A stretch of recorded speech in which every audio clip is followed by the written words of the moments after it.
Welcome to the BiggerPockets Money Podcast, show number 295, where we interview Antoinette Munroe and hear her journey to financial independence through real estate in just 5 short years. I don't want to be an entrepreneur. I kind of just want to be a freedompreneur and do what I want when I want and not have like things that are tying me down. So it took a moment to recognize that and make peace with that and be okay with just keeping it small, keeping it simple. And not trying to scale and grow and all these things that I was hearing that I should be doing if I'm a real estate investor. Hello. My name is Mindy Jensen, and with me, as always, is my inspiring co-host, Scott Trench. Thanks, Mindy. You've just set me up for life with these types of these intros and new adjectives each week. Thank you. Scott and I are here to make financial independence less scary, less just for somebody else, to introduce you to every money story, because we truly believe financial freedom is attainable for everyone, no matter when or where you're starting. That's right. Whether you want to retire early and make your neighbors wonder what the heck you're doing in the middle of the day, walking around the block, go on to make big-time investments in assets like real estate, or start your own business, we'll help you reach your financial goals and get money out of the way so you can launch yourself towards those dreams. Scott, I am so excited for today's guest. Antoinette popped up at a meetup at the HQ a couple of weeks ago, and she is just an absolute fireball. Holy cow. She's so excited about everything. And her story is so interesting because she has taken a desire to not be in debt and a desire to not work anymore and figured out how to make both of those happen. She lives on very little money. She makes a big income and just saves it up to buy real estate and then cash flows that real estate almost from day one. Yeah, I mean, her story is awesome. It's just the story of working hard, spending as little as possible, building out financial runway, and then using that to acquire cash flowing assets that she can actually spend the money that they're generating. And she's retired. She is her day to day is not working and hanging around the block and doing whatever she wants right now at age 36. And it's phenomenal. It's just great to see she solved all of the challenges that have come up and lives her best life now. Lives her best life and does not allow somebody to tell her no. She looks for ways to make what she wants to happen. And I love talking to her. Antoinette Munroe, welcome to the BiggerPockets Money Podcast. I'm so delighted to talk to you today. I can't wait to jump into your story because I know it's going to be fabulous. So, welcome to the show. Thank you, guys. Thank you, Mindy. Thank you, Scott. Very happy to be here. We had an event at our BiggerPockets headquarters a few weeks ago, and Antoinette came up and said how much she has enjoyed listening to the show and told us her journey.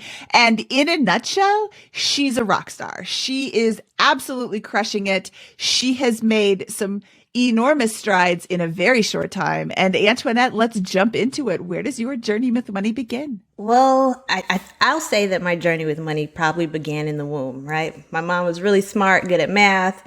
My dad was entrepreneurial. So I think from day one, I was probably predisposed to be into money. I think my earliest memory was maybe like selling my Halloween candy out on the sidewalk in the 2nd grade. So anything that I could sell from that point through high school, I would sell cookies, candy, fireworks in the summer. It got to a point where I had like a little distribution network in high school with 2 cousins at their middle school and my god sister at her high school, all selling candy just so I could hoard money. I didn't really buy much with it. I would save it, pay for field trips, buy Christmas gifts for the cousins, but I've always been into kind of making money whenever I could, I guess. A distribution network in middle school. That's hilarious. Bright ideas. Start early. Okay, so let's move on to high school. What does high school look like for you? High school, still selling candy. I probably graduated to cookies at that point during Christmas, so I added seasonal offerings. Basically whatever Sam's had available, that's what I bought and sold. Oh, wait, you weren't baking these cookies? You were just selling? That's even better because you're not like spending all of this time baking. You're just buying goods that are already made and selling those instead. That's awesome. Yes, absolutely. Work smarter, not harder. Were you forecasting your business seasonally as well? It would kind of go by, I would go to the store with my mom on Sunday and just look around and what looked good. This price seems like a pretty good deal for these cookie tins at Christmas. I can probably sell these for $3 each. Let's try it. So there wasn't much like true thought behind it other than if I bought it and sold it for more than what I bought it for, I was winning. I was just kidding on that point. But so what was your position kind of in graduating high school? Graduating high school, when you say what was my position? Like, did you have a lot saved up? Were you feeling like you're a competent entrepreneur and ready to rock and roll? Or No, what was no, not at all. All of my sellings, every Christmas by the end of the year, I would wipe out because I would use the money to buy Christmas gifts for my cousins. So there was nothing like carrying into high school with me. I'll say the only thing that I did that set me up well for college was I was basically sold to the highest bidder. I applied to schools, and whatever school offered me the most money, that's where I went because I didn't want to pay or have student loans. So that's how I prepared going into college. But none of that money through high school kind of carried over. I love that. Well, walk us through the college years and kind of where the next steps in the money journey begin. Okay. So in college, I did go to Florida A&M University. I'm a very proud Rattler. I was able to go on scholarship from the university as well as Florida Bright Futures. So it was really important to me to not like accrue a lot of debt just to go to school. So I really wanted to try to graduate for as close to no dollar spent as possible.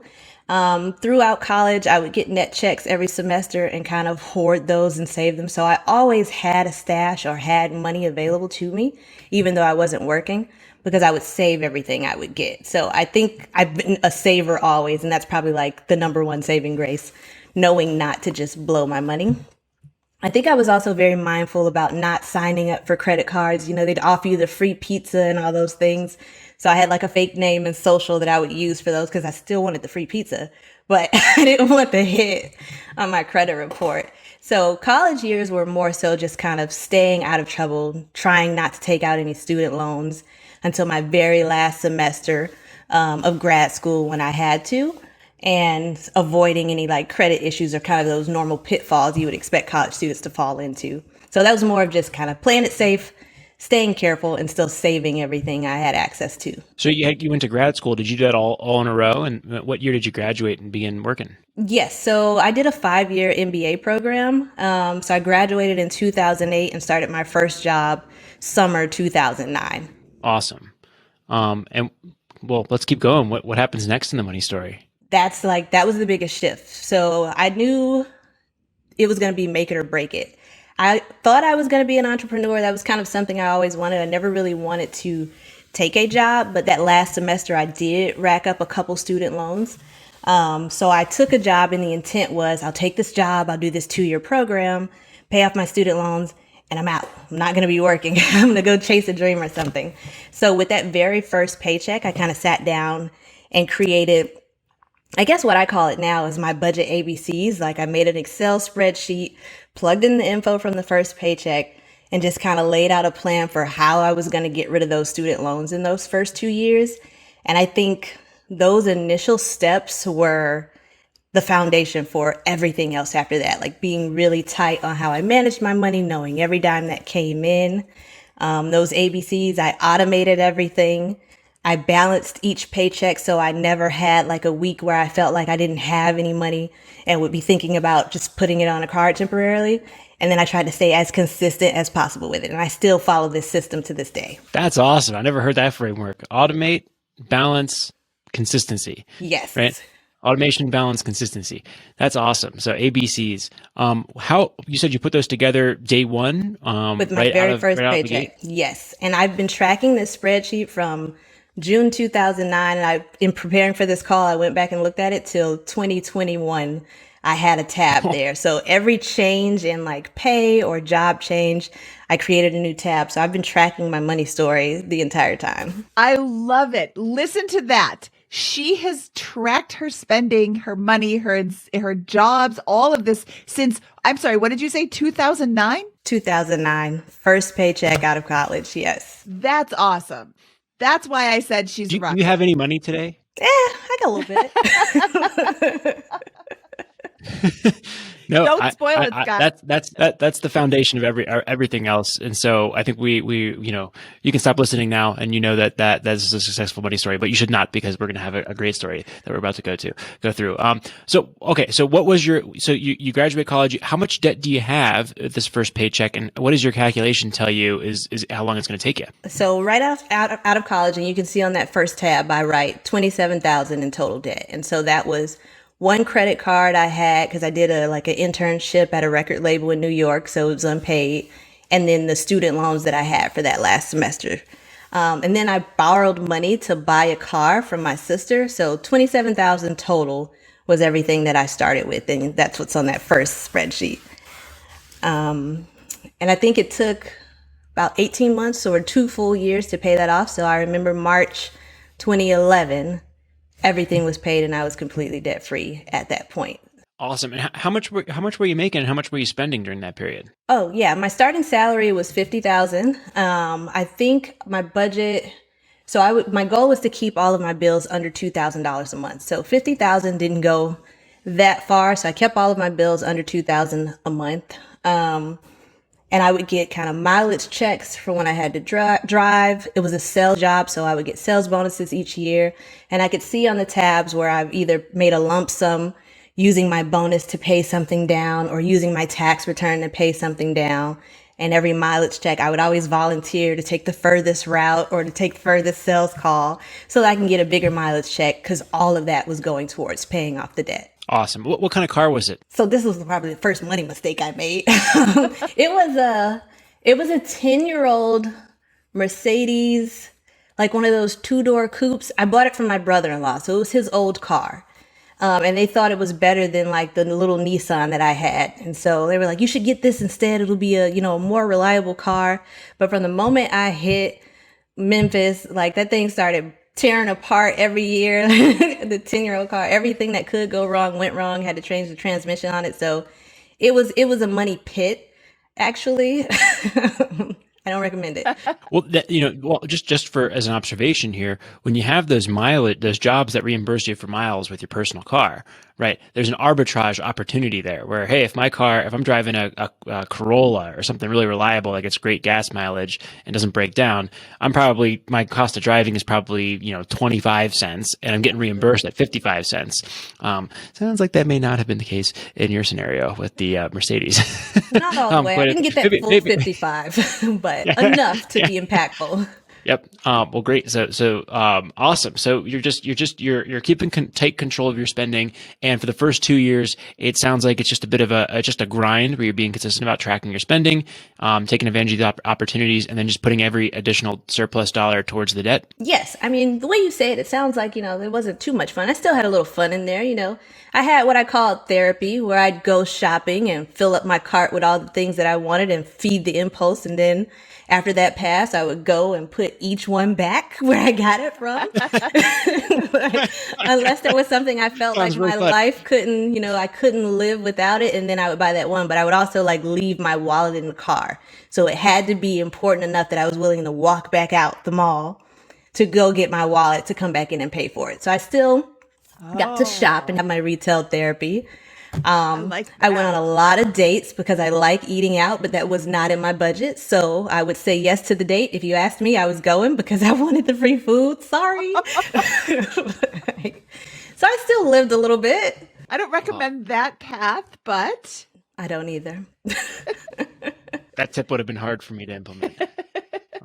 Yeah, Scott, that's not for you. All right. Well, so we have a good 2 years here. We have a fun 2 years, but in the financial sense, it's a grind. It's slow going of just paying off this $27,000 in debt, fast going and paying off this $27,000 in debt in the first 2 years.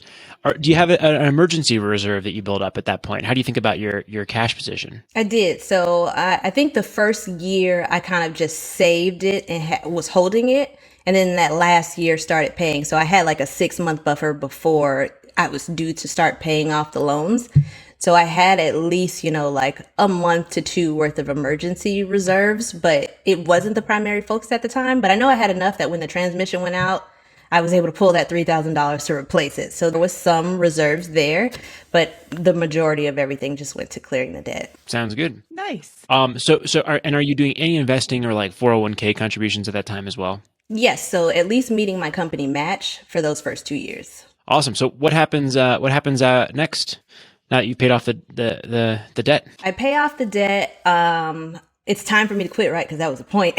But I couldn't quit living in Tennessee. I needed to get closer to family. So I got a job to get relocated back to Miami, where my family is. Negotiated with my parents, asked them if I could live for a year for free. And then after that, start contributing. So I got relocated.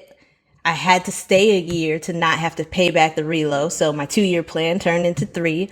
And I spent that third year saving every single dime because I needed to have a stash to live off of once I quit. So I think at that point, I whittled the budget all the way down. I gave myself about $400 a month for spending, and everything else went into savings. When you say went into savings, just like into your bank account? Into the savings bank account. So I was still just meeting the company match with 401k savings, and all other dollars went into the bank account. My goal was to have $50,000 saved by the end of the year. That way I knew I had like a year's worth of living if I wanted to kind of run off to California and chase a dream or something after I quit my job.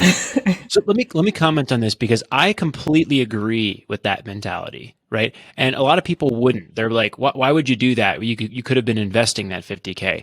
No.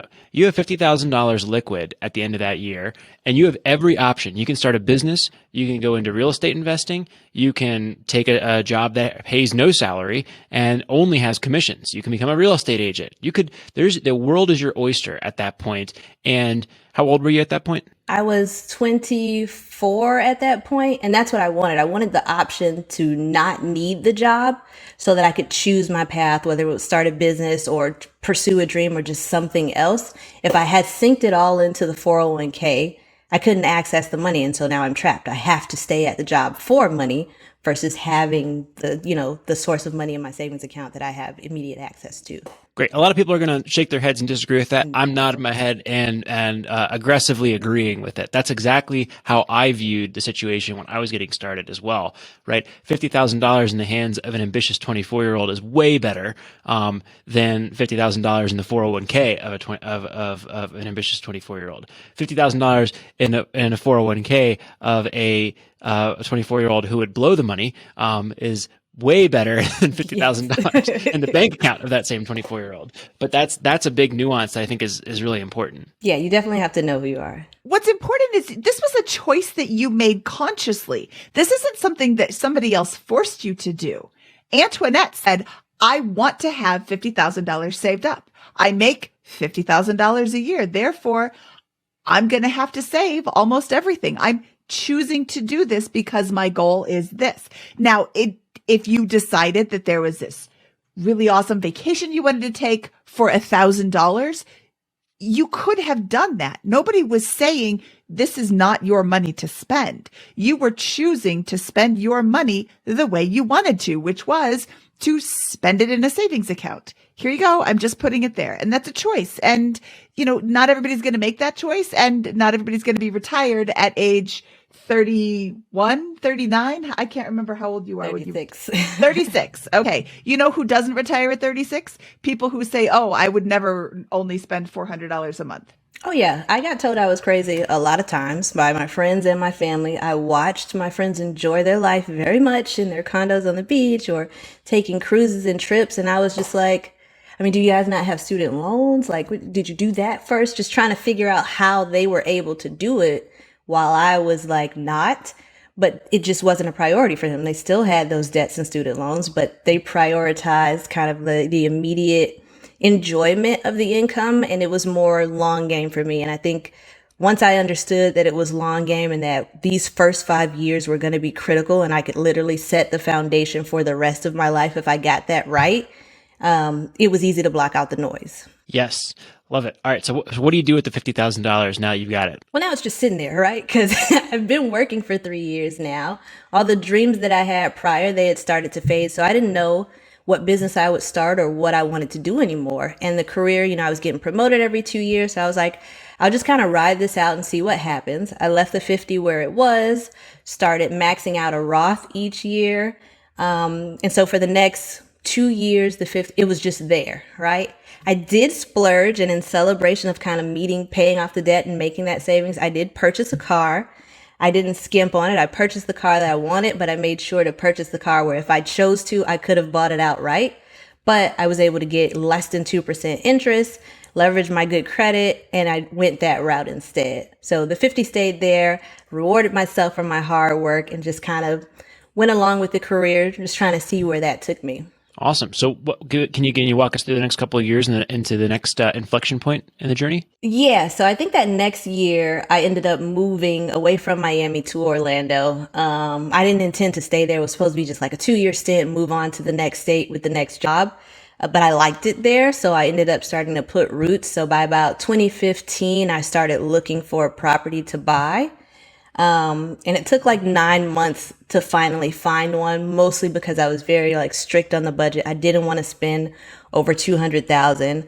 I still wanted to keep all of my total bills under $2,000 a month. And now I had this car note. So I had to pull down my kind of home shopping budget for that. So by end of 2015, I found and purchased a house. I was able to just do conventional. I had my down payment money on hand. It was a house that needed a full gut, and I had that money on hand to be able to do the renovation. So that's what was next. And then maybe after 9 months of living in that house, after we've done the rehab and everything, I added on an addition, like a 1-bedroom apartment of sorts, because through the first iteration of the house, I realized if I made it a little bit bigger, I could get roommates. And that's what I thought I was going to do, right? Like, I'm going to get roommates. I'm not going to have any bills. They're going to pay my bills. And then in 5 years, I'm going to have this house paid off, and then I won't have to work, right? Like, that's always the underlying theme. Get rid of the expenses. Then I don't need money and I won't have to work. So we built the addition. That turned out to work really well. In exploring my roommate options, I stumbled upon Airbnb. So rather than a roommate, I rented it out on Airbnb, and that was like the game changer. Like, game over. We're done here. Accelerating, lighter fuel, everything. It changed like the whole trajectory. So you save up 50K, you sit on it for a little bit, you buy a house, and you turn it into an Airbnb, and using the $50,000. Do you think that investment worked out better for you than if you'd put it into the 401k? Oh, absolutely. If it was in the 401k, I would still be working. But yeah. I think taking that money and creating a cash flowing asset that I could control and that was more tangible.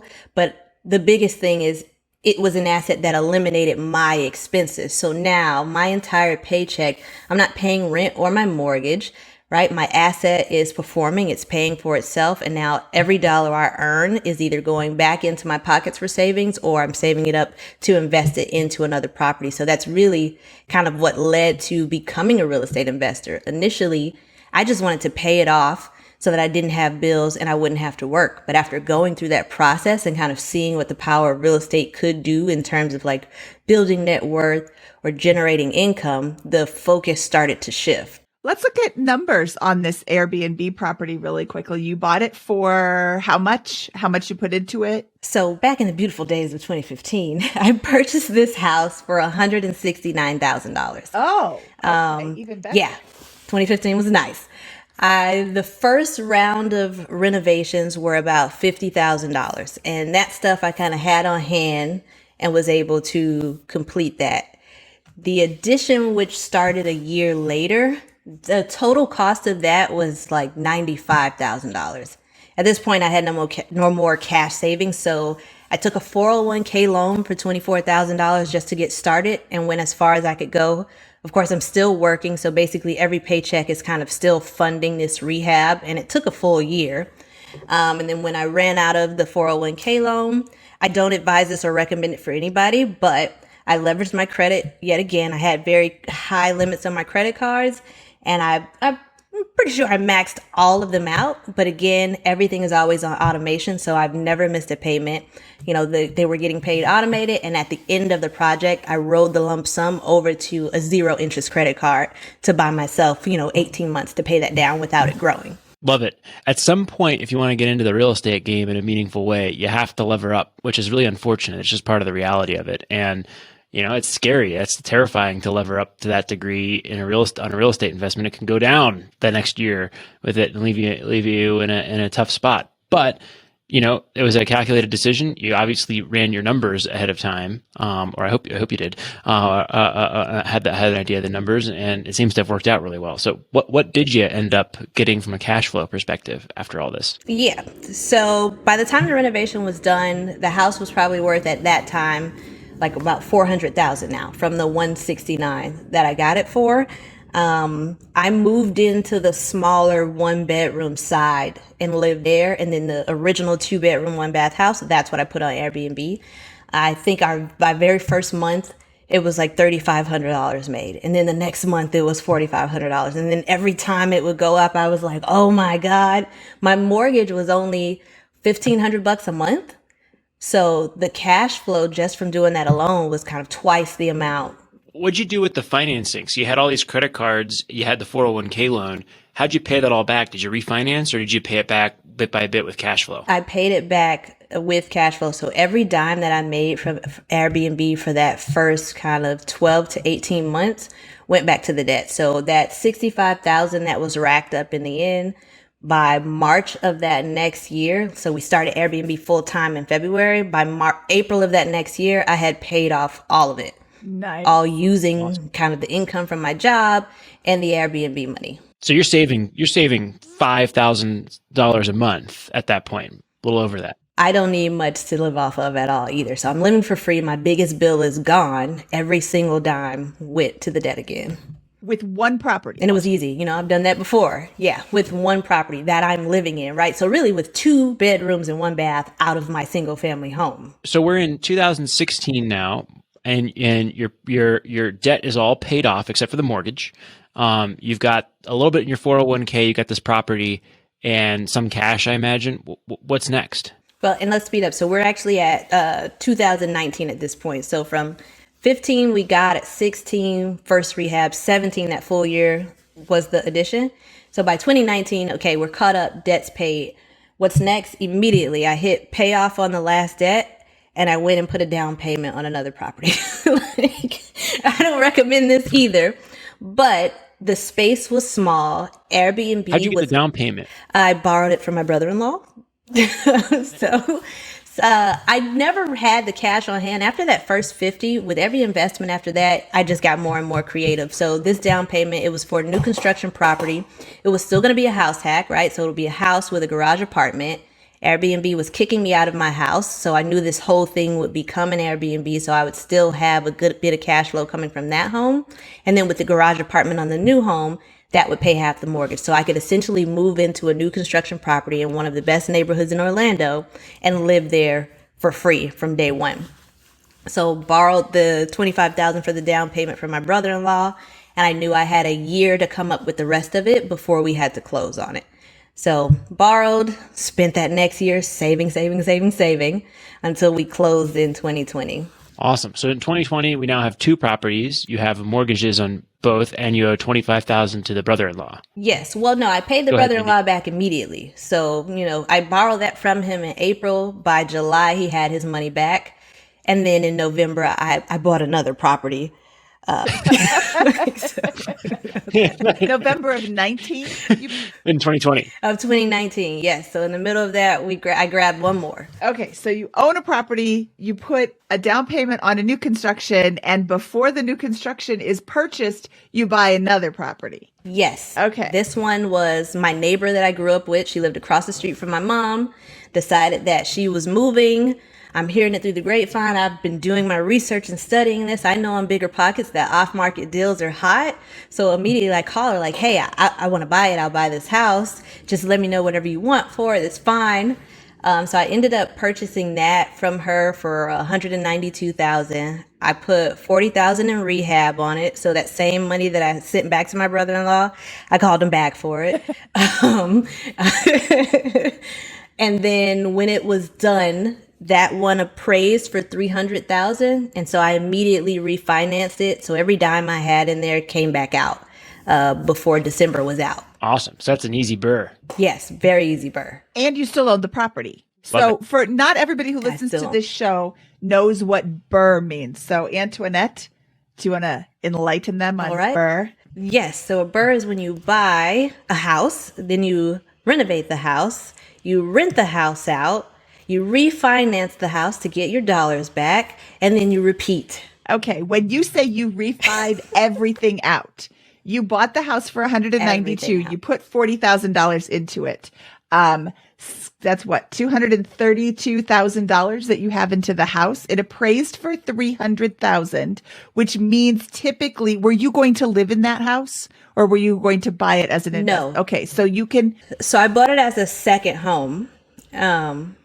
And I was able to refinance it for like 75% of the value. So the total mortgage on the end was $225,000. What I left out was after the complete renovation of the first house with the addition, the value was so much higher. I put a home equity line on that house so I would have a source of cash to tap into to get into other real estate projects. Nice. So you pulled all the money that you had into this property, this November property.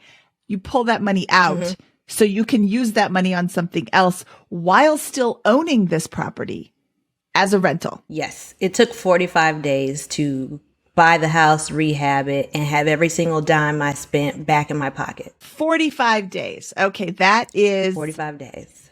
That's fabulous. Best burr I ever did. So what'd you do with that money? So I made the home equity line whole. Of course, I always pay my debts back off. Now the home equity line is whole and I'm 2 or 3 months off from closing on my new primary home.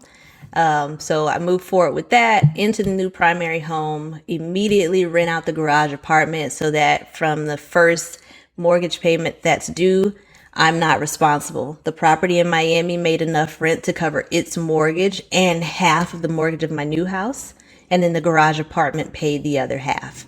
So just in the second home and the primary home alone, I still wasn't touching any of the cash flow from the Airbnb house.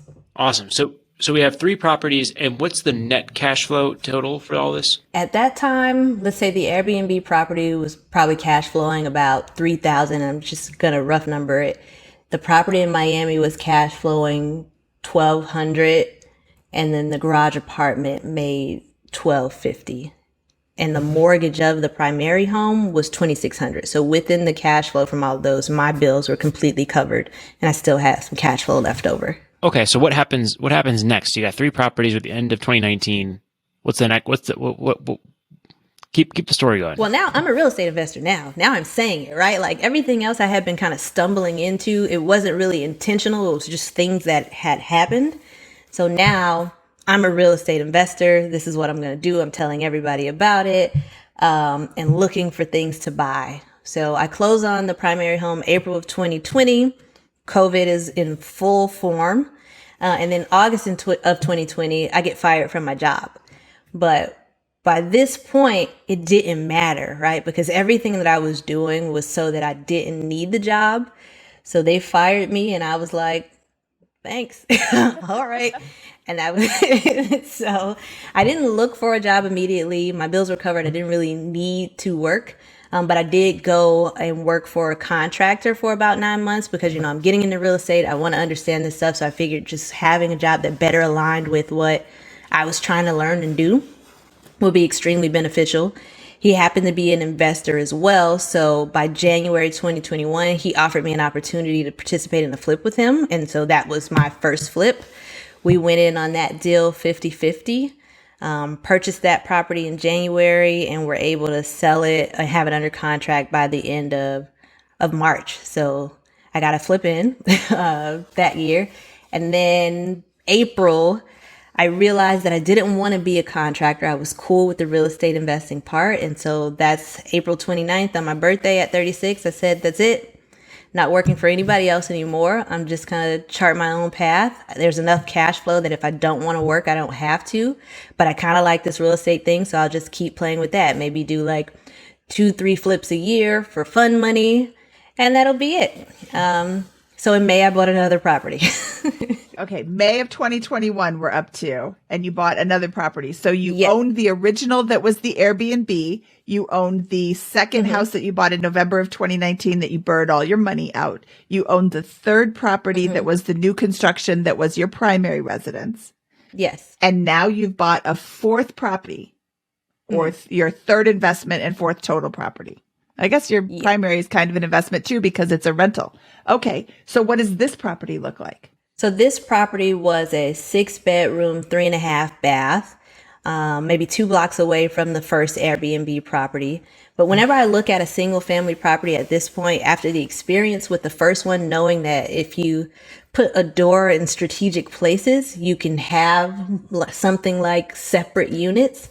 So I did the same with this one. This 6-bedroom house got chopped into 3 units. So now that first house, the Airbnb house, operates as 2 units. The second house purchased in November, same thing, split it with a strategic door that operates as 2 units. My personal home operates as 2 units. And now this new house, I was able to get 3 units out of it. And so I'm not changing the use of the property with zoning or anything like that. I'm just putting doors and exterior entrances in strategic places so it can still flow as the single family home that it is and maintain its current zoning. But the use, it's like a roommate situation with a lot more privacy, right? Like everything is separate. It's still one house. But when you close your door, that's your entire private space with your own, kitchenette and everything that you need access to. So this last property is 3 units. I rent 2 of the units kind of long-term-ish. So I try to stay away from 12 months because short-term is just so much better. So I offer everything furnished with flexible lease terms. And then the largest unit in the front, that's on Airbnb as well. Okay, what does flexible lease terms mean? Let's talk about that. It means I won't give you a 12-month lease. The most you can get out of me is maybe 3 months. But there are people in transition all the time. They just got divorced or they're a travel nurse here temporarily and they need to be able to come and go within a month's time. So I'll rent it out furnished, all inclusive, and you can get 1 to 3 months. And if you need to extend, you need to add a couple of days, you have that flexibility. So there are not the rigid standards of it's a 12-month lease or nothing. It's what do you need? Is it available? Yes, we can make this work. So what's the cash flow in this one? So this one, that was purchased with cash. So kind of recycling those same dollars that the other properties got bought with. So it was cash flow unlimited at the beginning, right? So the back 2 units combined, they make about $2,400. And in the first 2 weeks that I put the front on Airbnb, we got a reservation for, what was it, $3,500? So now that has been refinanced and has a mortgage of $2,500, I know that the front at minimum makes $3,000. So the cash flow on that property baseline is $3,000. All right, keep going. What happens next after this property? Well, so that's where we are now. So that property, I just kind of finished the rehab and got everything rented up, and we just closed on the refi a couple weeks ago. So now I'm looking for the next thing. So there are a couple things on the table. The original use for that house would be for a group home. So that's a model we're trying into, and I'm in the licensing phase of being able to offer that property as a group home for persons with disabilities. I'm also in the market for an apartment complex. I think I'm done with single family. I don't really want a large portfolio, a large number of things to be responsible for, because my goal with all of this is really just to maintain my freedom and to not need money. I don't necessarily want to create a business or basically a new full-time job. So I'm going after kind of big ticket things. Apartment complex so I can have my base level. I know right now, as is, I can live off what I have and not work. So I'm just going to top it off with another large asset to at least double the cash flow that I have now for a little more comfort. I love that. I love that you're not looking for another full-time job. I think that some other podcasts, the real estate podcast, the rookie podcast, don't do a good enough job of embracing the fact that you don't have to own 500,000 units. If you want to own 4 units and they cash flow and they serve the purpose that you need them to serve, it is perfectly acceptable to own 4 units and be done. Or have a few more. But as you start getting into 50 and 100 and all of these units, it's a job. Even if you're outsourcing property management, you still have to manage your property manager. And if you don't want to work, don't go buying yourself a job. Yeah, that was a lesson I had to learn. So there was a time where I was like consuming so many podcasts and just feeling overwhelmed, like, oh my God, these people are scaling so much faster. I have 3 properties and I think I'm doing something, but I'm not, because they have 50 and they did that in 1 year. And I would feel so overwhelmed. And then finally I was just like, but I really just want freedom, right? Like, I want to not need money, but have money if I need it. And I don't want the added responsibility. I don't want to be an entrepreneur. So that was another thing to reckon with. Like, I'd always viewed myself as an entrepreneur, but it was just like, no, I don't want to be an entrepreneur. I kind of just want to be a freedompreneur and do what I want when I want and not have like things that are tying me down. So it took a moment to recognize that and make peace with that and be okay with just keeping it small, keeping it simple. And not trying to scale and grow and all these things that I was hearing that I should be doing if I'm a real estate investor. So it takes a lot to like just quiet the noise and know what you want and follow that plan despite. What does your day-to-day look like? Well, now I get up. I'm usually at the gym by 8 a.m. I have a personal trainer that I see 3 times a week. Usually after an hour with the personal trainer, I probably take a walk for an hour with my dog, my boyfriend and his dog.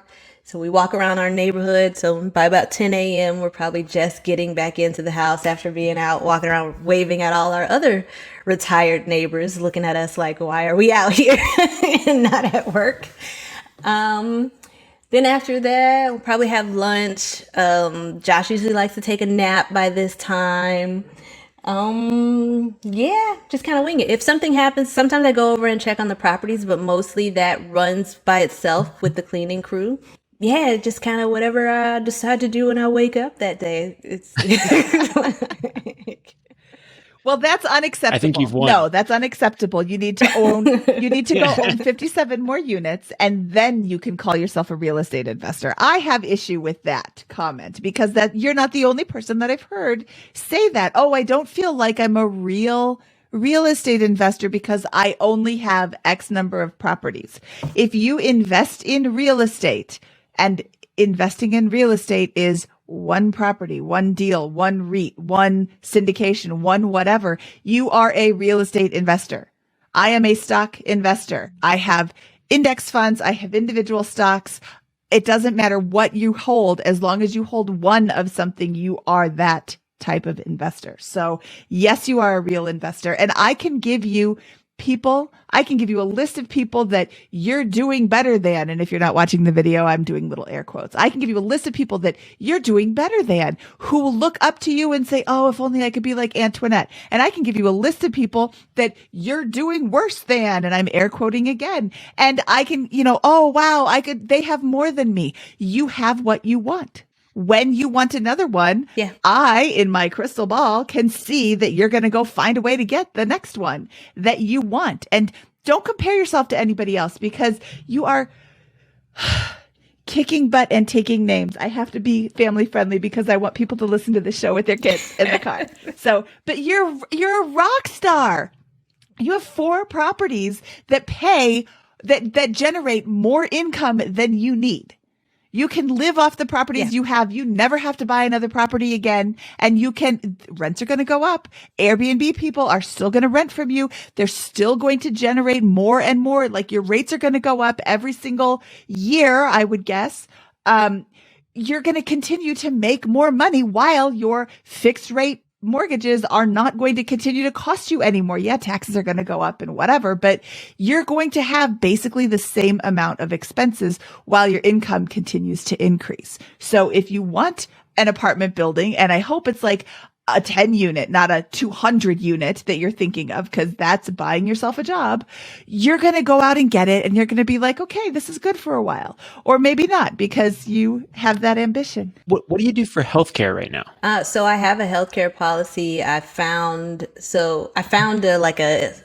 I don't know what he's called, but there's a guy that sells health insurance, and they have broker. policies that are better for like self-employed people. So it's better than what was available on kind of Obamacare. I pay $400 roughly a month for 2 adults on the health insurance policy. Oh. So yeah, that was something that was able to be taken care of and included in there. I also have a life insurance policy, in case anything happens, that the properties can be paid off or secured. So just outsource those things separately. Great. It's always a question mark with like, hey, I'm going to leave my job and I have to deal with that. So it sounds like you pay for a plan. It's expensive, but it's not something that's outside of the ballpark of your ability to pay for with the property. Right. So, right, for sure. Easy peasy. Okay. So what kind of apartment building do you want? So initially I was thinking around 30 units, but I also want to be able to have it under like institutional management. And the advice I'm getting is that it needs to be at least 60 units to be able to have a property management company run it full time. So now that's the target. And of course, with this, I want to mix the model. I want to peel off some units for Airbnb because or flexible lease offerings, because that kind of X's up the cash flow, and then have the rest for stability. 30 to 60 units is a lot. Is that a common thing in your area? Would you stay in your area? Would you go outside of your area? I'd have to come outside. So I've been looking, I'm not really finding that here or in a price point that I want to pay, because it's not going to be a syndication. It's going to be with kind of the money that I've cobbled up together between me and my family and a few close friends. So we're probably going to have to step outside of Florida for that. So I'm open to other areas. Okay. Interesting. So we've won. We're retired. We're thinking about building the portfolio with another apartment complex. Day to day is Whatever I want. Do whatever I want. Walk the dog, wave at the other retired neighbors. Yeah. And all that kind of stuff. And I love it. I mean, you've got the goalposts to stop moving from an expense profile very early, and we're able to parlay that into the first property and then accelerate from there with using BRRRR. I think it's phenomenal, and it's just a huge success story. So thank you so much for sharing it with us today. No, thank you guys for having me. I think when I first started all of this, I would listen to BiggerPockets Money, like, man, I want to be on the show one day. I'm busting my ass, to kind of save and do all this stuff. So this really is like a full circle moment for me to be able to share a lot of the things that I may have been influenced by from listening to your podcast. So definitely thank you. Okay, Antoinette, we have our famous 4 questions, which, as you have listened to the show, are the same 4 questions that we ask of all of our guests. Are you ready? I am. What is your favorite finance book? All right. Don't crucify me for this, but I haven't read any. Oh, okay. Oh, that's awesome. No finance books, no real estate books. I didn't know that was a possible answer. Yeah, no. Lots of Google. I listen to a lot of podcasts, so I'm still consuming educational information. It's just not coming from a book. That's fine. That's fine. What is your favorite podcast? So of course, BiggerPockets, the real estate show, BiggerPockets Money. I think also when it came to financial freedom, I was listening to Afford Anything. So just kind of that trifecta. And then when I want to be motivated, I'm listening to Tom Bilyeu or Lewis Howes. Awesome. So reading is converted into listening. Yes, I read fiction, right? Like I'm going to read for fun. If I'm going to educate, I want to hear it. Let me do a podcast. Let me get it in that way. Okay. That's fair. What was your biggest money mistake? Buying the 2 Mercedes that I bought. Those were the biggest mistakes. Loved both cars, but the first car, I shouldn't have bought it. What I had would have done just fine. And then by the time I bought the second car, I knew that my next role with my company was going to come with a company car. And I got that next role 3 months after I bought this brand new car. So definitely my car purchases were my money mistakes. I probably would be further along if I had not done them. However, they were done so strategically that it didn't prevent me from achieving the other goals I had. What is your best piece of advice for people who are just starting out? Hands down, house hack, right? Like everybody will tell you purchasing a home is going to be your biggest investment. It's not. It's your biggest debt. It's the biggest bill you're going to have to pay. And it's the reason you go to work every day. If you can eliminate that expense, game changer. So house hack, Hands down. Don't buy your dream house. Buy a house that pays for itself. I think it's the biggest tactic you can do to skip the middle class in this country. I was going to say that sounds like a tactic that has been floated in a finance book called Set for Life. Maybe we can get Antoinette a copy of that. I probably should read that. Yes, absolutely. Big fan of that book. I heard great book. things about Thanks it. for the plug, Mindy. Yeah. Well, we'll send you a copy following the show here if you'd like to read it or listen to it. So, Awesome. What is your favorite joke to tell at parties? Oh, I have a good one. Okay. I prepared for this. So my boyfriend came last night and he was telling me a story of this guy he sat on the plane next to and that told him a corny joke, right? But I'll just tell it and then I'll explain later. So, how do you find Will Smith in the snow? How You look for Fresh Prince. I know, it's awesome, right? Yes, love it. I love it. And Will Smith is like my favorite everything of all time. So when he told me the joke, I was like, oh my God, I have to use that one tomorrow. That's awesome. Love that. Okay, Antoinette, where can people find out more about you? I am trying to do a better job at sharing more about this journey, so I can be found on social media under Fearless and Free FI. Fearless and Free FI. So that's Instagram, Facebook, and TikTok, but there are no videos yet. Awesome. We will include links to all of those in our show notes, which can be found at biggerpockets.com/moneyshow295. Antoinette, I am so glad you came up to me at that meetup that we had at our office. I am so glad you told your story because it is fantastic. You have 4 properties. You have no job. You're 36 years old, living your best life. And it is very inspiring what you are doing. I'm so glad you had the time in your day to share with us your fantastic story. Thank you. Thank you guys so much for having me again. Full circle moment. Biggest fan of everything Bigger Pockets. Literally, I'm not reading books, so I learned everything from your podcasts and websites. So thank you guys for having me. Thank you for coming on and sharing your story, and congrats on the incredible success so far. Thank you. Okay, Antoinette, we'll talk to you soon. That was Antoinette. That fireball of a woman was Antoinette. She is going to continue to do massive, amazing things because she is so amazing. Scott, what did you think of her story? I think it was a great story. It's